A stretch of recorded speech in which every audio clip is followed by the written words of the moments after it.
청년들에게 말하는 건 뭐냐? 그 길이 분명한 길입니다. 그 길에 생명이 있습니다. 그곳에 예수님이 있고요. 그 길을 갈 때에 예수께서 여러분에게 능력을 더하여 주십니다. 오늘 이야기를 보면 아무것도 염려하지 말고 오직 모든 일에 기도와 간구로. 어떻게 염려가 안 돼요? 염려가 되죠. 대학 다녀본 친구들, 다니고 있는 친구들 알잖아요. 대학 다녀보니까 새 사람이 되는 것 같고 뭔가 사회에 나가서 슈퍼맨이 될 것 같아요?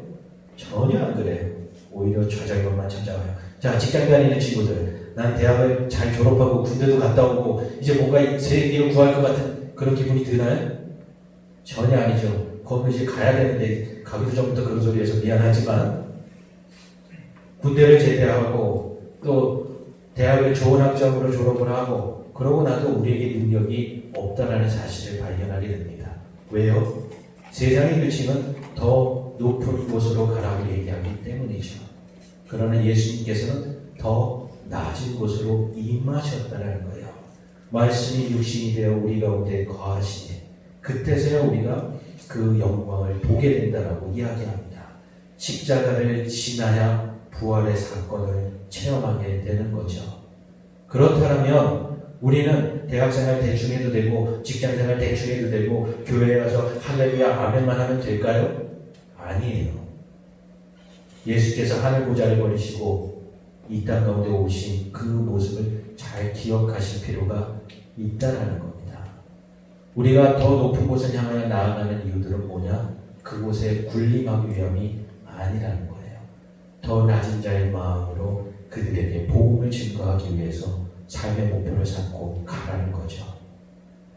높은 곳으로 가봐야 별거 없다라는 것을 어른들을 통해서 배웠기 때문에 높은 곳에 이르러 내가 잘 되면 하나님도 잘 된다는 공식은 제 삶에 이미 없었어요.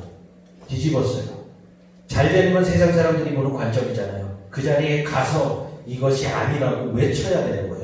우리가 교회 안에서 우리끼리 예수 믿고 우리끼리 할렐루야 아멘 하는 것보다 삶의 현장 가서 뛰어나게 살고 부지런하게 살고 열심히 살면서 그들에게 얘기해야 됩니다. 낮은 곳으로 가야 한다고. 그리고 그곳에 가야 예수님을 만날 수 있다고. 여러분 이제 크리스마스가 다가와요. 요즘은 이제 그런 거 안 하지만 옛날에는 크리스마스 행사들이 많았죠. 그 중에서 주일학교 아이들이 동방박사 복장을 하고 아기 예수님께 경배하는 모습들을 귀엽게 표현을 했어요. 근데 동방박사가 처음에 아기 예수님을 만나려고 어디로 찾아갔는지 기억하세요? 헤롯 궁전으로 찾아갔어요. 높은 곳으로 갔어요. 왜요? 세상을 구원하겠던 정도라면 그런 곳에 있을 거라고 동방박사라는 사람들이 그렇게 행동을 했어요. 자, 박사에 대한 신뢰도가 이제 더 내려갔죠? 근데 예수님은 결국 어디 계셨어요? 별 빛을 따라 갔더니 베들레헴 마을 굴위에 있었더라는 거죠. 그리고 박사들이 아닌 목자들이, 동네에 있는 아저씨들이, 아낙들이 와서 경배했다라는 거예요. 여러분, 공부가 됐든 직장생활이 됐든 여러분의 청년의 때 인생 계획들이 있죠. 저 높은 곳에 가서 뭘 하려고 하십니까? 그곳에 예수께서 계시지 않다라는 거예요.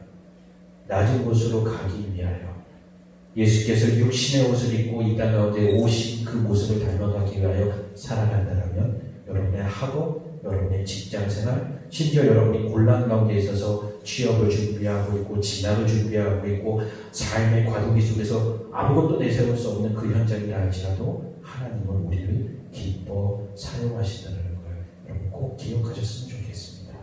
그렇지 않으면 오늘의 이야기는 거짓말이에요. 아무것도 염려하지 않을 수 없는 인생이 우리의 인생이에요. 높은 곳에만 있는 사람들은요, 낮은 곳을 생각하지 못합니다. 그러나 낮은 곳에 있는 사람들은 무엇이 필요한지 잘 알지만 자기의 힘으로 해결할 수 없다는 것도 압니다. 그렇기 때문에 감사의 삶이 이어질 수밖에 없다는 거죠. 우리가 6절부터 읽었죠? 4절의 눈으로 한번 확인해 보시면 이런 말씀이 나옵니다. 주 안에서 항상 기뻐하라. 내가 다시 말하노니 기뻐하라. 우리가 4절 말씀부터 들었다면 억지로 기뻐해야 된다고 생각했을 거예요. 예수 믿는다면 기뻐해야 하는구나. 기뻐해지던가요? 안 돼요. 똑같은 인생을 살아가고 있기 때문이죠.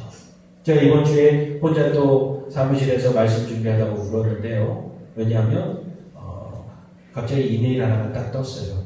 그리고 한 학술지에서 박사님 이 논문 심사를 부탁드립니다. 그래서 뭐 일상적인 일이니까 그걸 열었어요. 제가 선교학 전공자니까. 제가 선교학을 공부하면서 한 번도 생각하지 못한 사람에 대한 논문이 올라왔어요. 엘리자베스 쉘핑이라는 독신 여자 선교사예요. 여러분도 아마 거의 처음 들어보실 거예요. 아마 CGN TV에서 영상을 보신 분을 제외한다면 이 독신 선교사가 한국에 왔어요. 그리고 이름을 서석평이라는 이름으로 간호사로 섬기기 시작합니다. 그리고요 병에 걸려서 죽었어요. 그 친구가 그의 집을 가봤더니 기둥이 무너져가고 허름한 집에서 자기에게 온 선교비를 전라도에 있는 집에서 쫓겨난 여성들 또 여자아이들 다 끌어안고 교육하다가 이름도 없이 빛도 없이 죽었어요. 선교의 역사에는 기록도 별로 없어요. 성공한 선교사들에 비해서는 기억해 주지도 않는 사람이에요.